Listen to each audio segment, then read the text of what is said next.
Hello, on se retrouve aujourd'hui pour un nouvel épisode de Cœur d'Artichaut et aujourd'hui je te retrouve pour un petit billet d'humeur, un petit cri du cœur parce que j'ai eu récemment une petite réflexion sur mon rapport à la séduction, sur mon rapport aux relations amoureuses, comment je me comporte en fait dès que je suis dans une situation de séduction avec quelqu'un. Et il y a un comportement que j'ai pu remarquer depuis un petit moment, c'est que souvent je me mettais à jouer un rôle et c'est très rare les personnes avec qui je n'ai pas joué de rôle pour plaire à ces personnes. Je me rends compte que j'ai plus du tout envie de jouer à ce jeu-là qui ne m'intéresse plus, à savoir de faire semblant d'être quelqu'un qu'on n'est pas pour plaire à l'autre. Évidemment, vous me connaissez maintenant, ce n'est plus très drôle, mais quand même.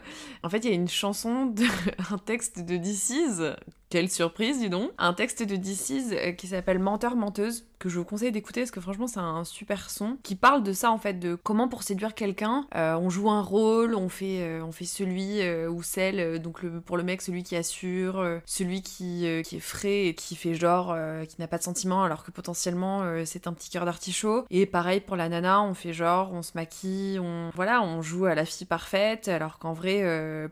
on a peut-être peur, on n'est pas bien, enfin on dit pas les vraies choses quoi. Tu vois, il y a une phrase qui dit alors je joue un rôle, je ris quand c'est pas drôle, je veux qu'on me trouve belle, je trafique les photos, alors je joue le rôle de la fille un peu bébête, je fais mon petit bébé, on va me démasquer, je suis une menteuse, une menteuse. Et c'est exactement ça, c'est ce truc de jouer à une espèce de jeu de quelqu'un qu'on n'est absolument pas et qui au final va finir par être démasqué plutôt qu'on ne le pense. Et de devenir une espèce de caméléon. Et c'est vrai que moi c'est quelque chose que j'ai souvent été et que je veux plus être, où je m'adaptais hyper facilement au désir de l'autre, à comment je voyais, à qu'est-ce qui allait pouvoir lui plaire.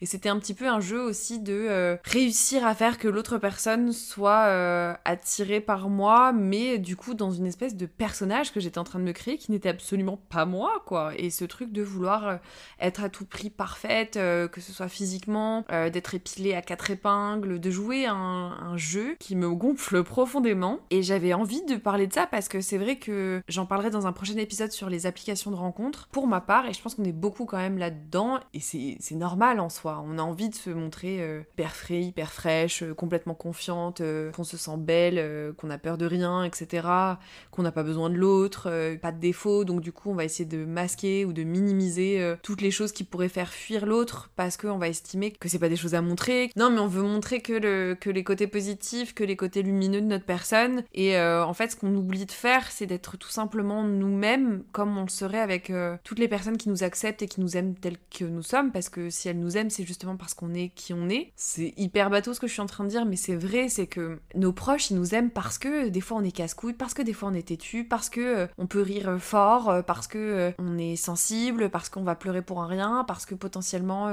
on va avoir envie de casser la gueule à des gens, mais en même temps on le fera jamais. Enfin, toutes ces contradictions, toutes ces petites choses, tous ces petits détails qui font notre beauté et qui font qu'on n'est pas lisse et qui font qu'on n'est pas une personne plutôt qu'une autre, quoi.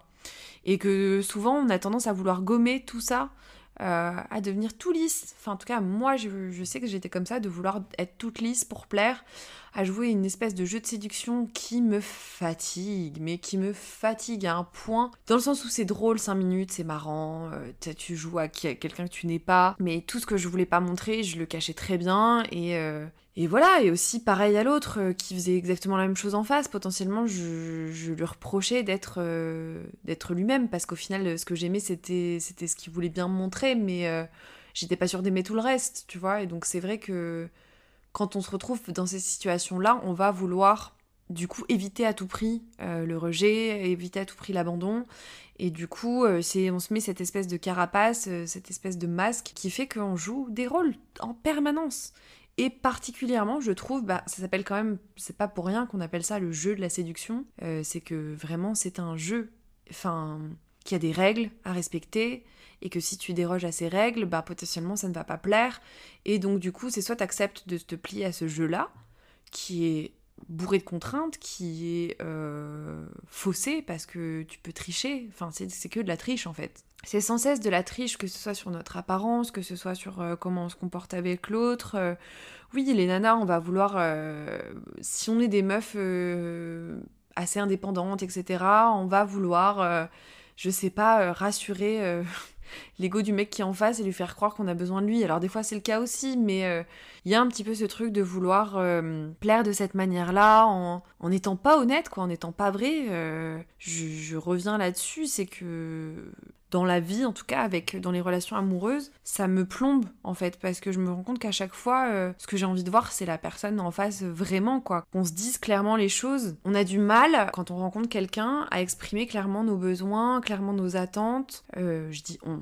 J'ai du mal à exprimer clairement mes attentes, à exprimer clairement mes besoins et à être claire sur ce que je veux, sur ce que je veux pas. Bon, maintenant, ça commence à s'affiner de plus en plus, mais quand même, j'ai tellement peur que de faire fuir l'autre personne en face, ou que ce soit trop, ou que finalement, vu que je savais déjà d'avance que ça ne le ferait pas, d'être mise face au fait accompli aussi tout de suite, et ben du coup, je préfère me protéger de ça plutôt que de me dire d'accepter de baisser les armes, en fait. Oser être moi, oser être honnête, parce que j'étais capable de me comporter et j'ai dit oui à des trucs.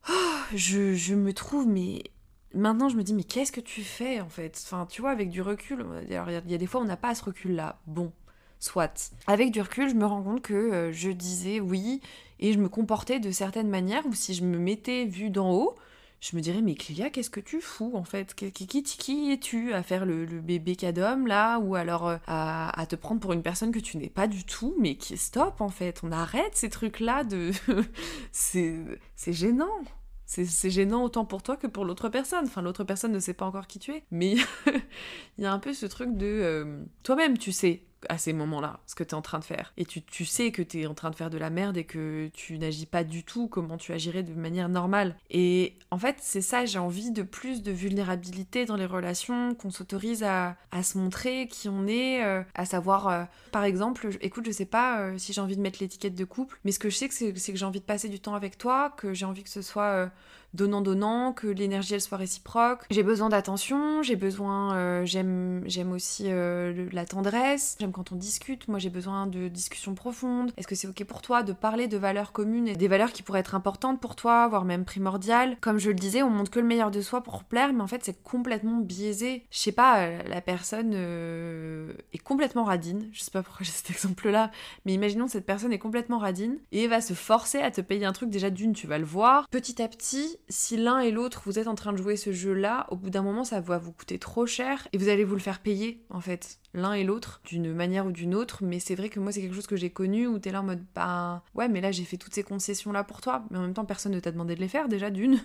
voilà, qu'on soit clair, et tu vas demander à ce que l'autre fasse exactement les mêmes concessions. Je suis pour créer une relation qui soit honnête, mais dès le départ, qui parte sur de bonnes bases, qui parte pas sur un allez vas-y on tente, on verra, et en fait tu fonces droit dans le mur parce que tu t'as pas posé les questions avant et t'es là en mode oulala, soit ça va trop vite, soit tu te rends compte qu'en fait cette personne, je sais pas, elle est raciste, en fait cette personne vote extrême droite et est complètement homophobe, enfin des trucs chelous, hardcore, où si t'as pas eu ces discussions avec cette personne, bah tu ne peux pas le savoir en fait. Mais même sur ta philosophie de voir les choses, voir le couple, est-ce qu'on est exclusif, est-ce qu'on voit d'autres personnes, est-ce qu'on attend on prend le temps pour potentiellement avoir un rapprochement physique. En fait, moi j'ai juste envie que ce soit platonique entre nous, enfin tu vois, de dire les choses, mais d'être beaucoup plus direct et d'arrêter tout ce jeu, ce cirque autour de ouais il faut pas répondre tout de suite, attends mais est-ce que j'ai envie de le voir mais il m'a pas envoyé de message, est-ce que tu crois que j'envoie le message, etc. Alors, petit bémol là-dessus, effectivement si c'est toujours toi qui relance, si c'est toujours toi qui mets de l'énergie,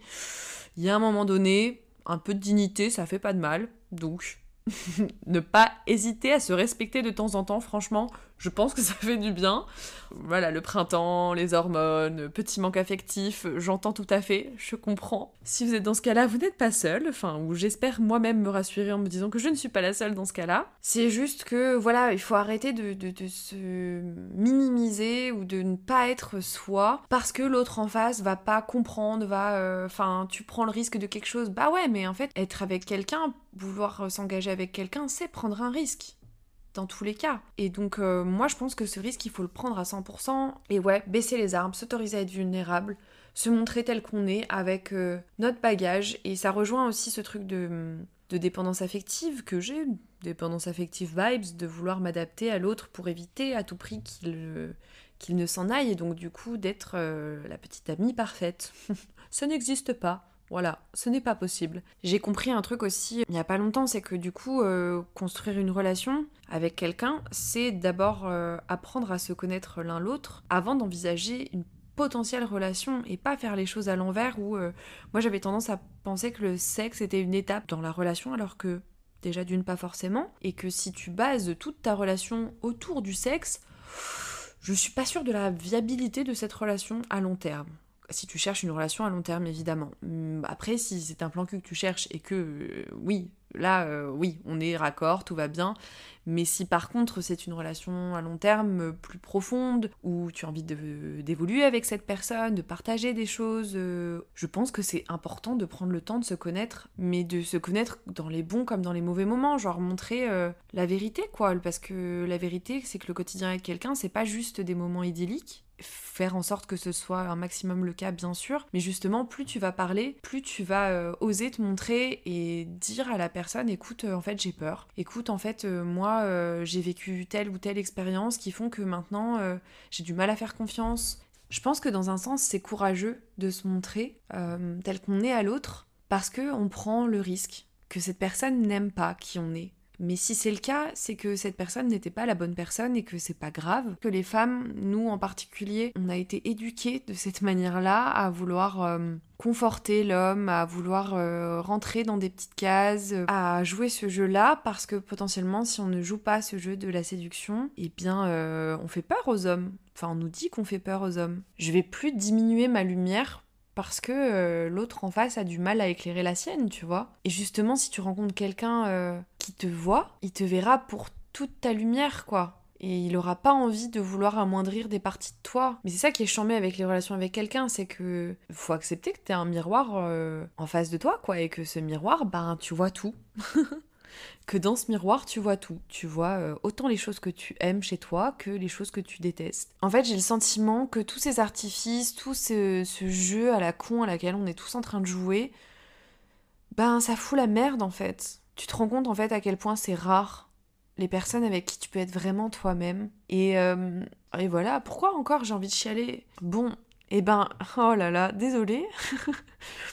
Ouais, tu te rends compte en fait que c'est hyper rare, que c'est précieux les personnes avec qui tu peux être pleinement toi-même, que c'était juste évident et que tu savais que bah t'avais pas à faire semblant et que quand ça t'arrive, bah t'as plus envie de faire machine arrière parce que tu te dis mais c'est ça que je veux en fait. Je veux juste pouvoir être moi, pouvoir être respectée, pouvoir être prise en considération et qu'on m'aime pour toutes ces petites facettes de moi. Voilà, je suis sensible, je pleure pour rien. Pas dans tout ce que j'essaye de montrer, tout ce que j'essaye de masquer, justement. Je veux du vrai. Je veux du vrai, du honnête, du...